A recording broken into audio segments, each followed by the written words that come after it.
បាទសួស្តីអ្នកទាំងអស់គ្នាថ្ងៃនេះក៏ជួយជាមួយខ្ញុំបាទ Mr. AJ ចឹងសម្រាប់វីដេអូនេះផងដែរគឺជាវីដេអូដែលខ្ញុំបាទនឹងមកធ្វើការសង្ខេបក៏ដូចជា recap ជាមួយនឹងកម្មវិធី Monday Night Raw ដែលលេងនៅក្នុងដើមសប្តាហ៍ក៏ដូចជាដើមខែធ្នូនេះតែម្ដងចឹងសម្រាប់ Raw សប្តាហ៍នេះគឺជា Raw ដែលបន្ទាប់ពីព្រឹត្តិការណ៍ Survivor Series World Game ចឹងនៅ Raw សប្តាហ៍នេះវាអត់មានអីប្លែកទេធម្មតាគ្រាន់តែថាមានការប្រកួតបន្តិចបន្តួចក៏ដូចជាការរៀបសាច់រឿងសម្រាប់ទៅឆ្នាំក្រោយឯណោះអញ្ចឹងអ្វីដែលពិសេសគឺខ្ញុំនឹងសង្ខេបតិចតួចចែកជូនអ្នកទាំងអស់គ្នានៅក្នុងវីដេអូនេះអញ្ចឹងរងចាំតាមដានស្ដាប់ជាមួយនឹងការសង្ខេបរបស់ខ្ញុំបាទនៅពេលបន្តិចទៀតនេះជឿសម្រាប់អ្នកទាំងអស់គ្នាណាដែលចង់ទស្សនាព្រឹត្តិការណ៍ធំៗក៏ដូចជាការប្រកួតធំពេញអ្នកទាំងអស់គ្នាពិបាកមើលមិនដឹងមើលតាមណាឬមួយក៏ទិញ account ទិញអីវាវែងឆ្ងាយអស់លុយច្រើនទៅឯណាមួយនៅខ្មែរយើងក៏ពិបាកមើលដែរនោះអ្នកទាំងអស់គ្នាដែលចង់មើលពេញហើយកំពុងតែស្វែងរកអត់ដឹងមើលណាអ្នកទាំងអស់គ្នាអាចតាក់ទងមកកាន់ខ្ញុំបានគឺក្រុម Telegram របស់ខ្ញុំមានផុសនិយាយទៅក៏មិនមែនតែផុសត្រឹមតែឆ្នាំនេះទេគឺខ្ញុំបង្កើត 5-6 ឆ្នាំមកហើយតាំងពី Telegram ដែលគេល្បីមកម្លេះអញ្ចឹងមិនមែនត្រឹមតែផុសទេអញ្ចឹងហើយការប្រកួតរាល់ឆ្នាំព្រឹត្តិការណ៍ធំរាល់ឆ្នាំគឺតែងតែមាននៅក្នុងក្រុមរបស់ខ្ញុំអញ្ចឹងអ្នកទាំងអស់គ្នាចុះឈ្មោះជាមួយនឹងក្រុមរបស់ខ្ញុំគឺចំណេញមែនទែនមើលអីក៏មានដែរនៅក្នុងក្រុមរបស់ខ្ញុំហើយចំពោះការចុះឈ្មោះនេះតែម្ដងគឺបងត្រឹមតែ$10តែប៉ុណ្ណោះអ្នកទាំងអស់គ្នាអាចទស្សនាបាន WWE ហ្នឹងគឺរយៈពេល1ឆ្នាំពេញមើលអីក៏មានដែរគឺរយៈពេល1ឆ្នាំពេញអស់ត្រឹមតែ$10តែប៉ុណ្ណោះចឹងបើសិនជាមានចំណាប់អារម្មណ៍អ្នកទាំងអស់គ្នាអាចចុចនៅក្នុង link នៅក្នុង description របស់វីដេអូនេះឬមួយក៏អាចចុចនៅក្នុង link នៅក្នុង comment បានអ្នកទាំងអស់គ្នាចុចទៅដើម្បីចុះឈ្មោះមួយខ្ញុំ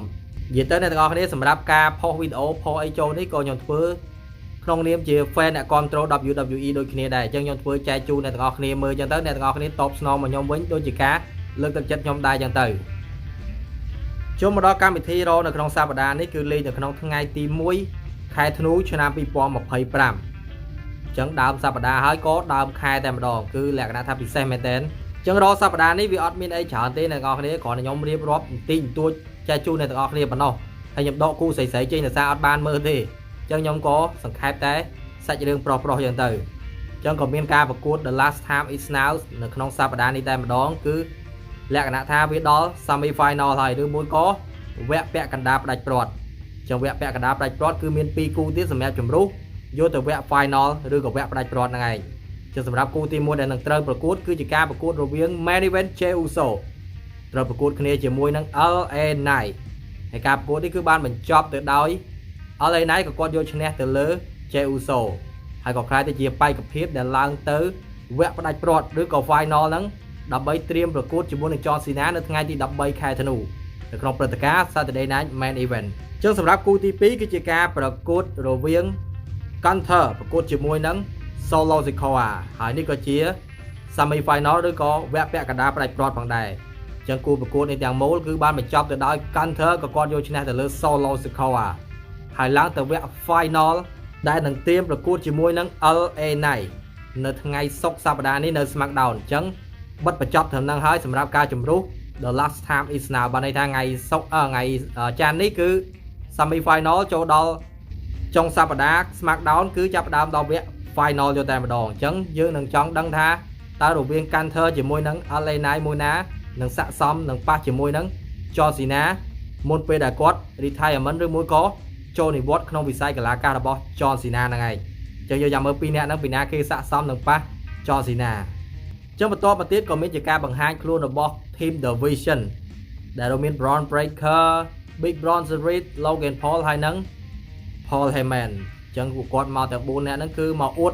ពីជ័យជំនះតាំងពីនៅ World Game អញ្ចឹងទៅ Paul Heyman អួតទៅសារទៅលើ Bronson Reed ហើយក៏អួតទៅសារទៅលើ Logan Paul ហើយក៏ទៅសារទៅ Bron Breakker អញ្ចឹងណាហើយក៏គាត់ឆ្លៀតអរគុណទៅកាន់ member 2នាក់ទៀតដែលទើបតែចូលថ្មីគឺBrock Lesnar ក៏ដូចជា Drew McIntyre ផងដែរអញ្ចឹងគឺពួកគាត់គឺបានអួតគ្នាអំពីរឿងដែលគាត់យកឈ្នះទៅលើខាង team CM Punk ហ្នឹងឯងហើយ Brock Breakker ផ្ទាល់គឺជាអ្នករាប់ទៅលើ CM Punk ដែលធ្វើឲ្យគាត់មានឱកាសក្លាយជា opportunity សម្រាប់ដណ្ដើមយកខ្សែក្រវ៉ាត់ពី CM Punk ហើយអញ្ចឹង Paul Heyman ក៏បានប្រកាសផងដែរថានៅថ្ងៃទី5ខែមករាឆ្នាំ2026គឺឆ្នាំក្រោយឯណោះខែ1អញ្ចឹងBron Breakker នឹងត្រូវប្រកួតដណ្ដើមយកខ្សែក្រវ៉ាត់គេហៅថាមាន opportunity ក៏ដូចជាមានបេក្ខភាពហើយពេលនេះ គឺនឹងត្រៀមប្រកួតជាមួយសៀមផាងតែម្ដងគឺដណ្ដើមយក World Heavyweight Champion តែម្ដងចឹងលើកនេះមិនដឹងថាសៀមផាងអាចកាន់ខ្សែក្រវ៉ាត់បានអត់ទេយើងពិបាកគិតមែនតើព្រោះអី Braun Breaker គឺគាត់ខ្លាំងចឹង Braun Breaker ក៏បានកាត់ promo ក៏ដូចជានិយាយតិចតួចចឹងទៅអំពីជាជំនះបង្គាត់តាំងពី World Game ចឹងទៅគាត់និយាយថាតាមពិតខាង team របស់គាត់នឹងគឺខ្លាំងស្រាប់ទោះបីមិនមានបរោះពាក់ឈុតខ្មៅនឹងមកជួយក៏ Braun Breaker នៅតែអាចយកឈ្នះទៅលើសៀមផាងដែរហើយគាត់និយាយផងដែរថា set ហើយនឹងសៀមផាងគឺជាមនុស្សដូចគ្នាគឺមនុស្សអន់បានតែមានគ្នាទេបើមិនអត់មានគ្នាគឺវាយចាញ់គេអញ្ចឹងណាគាត់ចង់ប្រៀបធៀបថាកាល set មុនដែលគាត់ចូលក្រុមក៏ set មិនខ្លាំងអីណាស់ដែរកុំមកពេលចូលក្រុមទៅបានគាត់ជួយបានអីអញ្ចឹងទៅធ្វើឲ្យ set នឹងអញ្ចឹងណាហើយសៀមផាងក៏អញ្ចឹងដូចគ្នាដែរហើយ Braun Breaker ក៏បាននិយាយថានៅថ្ងៃទី5គាត់នឹងបញ្ចប់ career របស់សៀមផាងហើយគាត់នឹងក្លាយទៅជា the best in the world ពិតប្រាកដសម្រាប់ WWE មិនមែនជាសៀមផាងទេអញ្ចឹងយើងចាំមើលទាំងអស់គ្នានៅសល់មួយខែទៀតបានន័យថានៅក្នុងថ្ងៃទី5ខែមករាឆ្នាំ2026គឺជាគម្រប់ខួប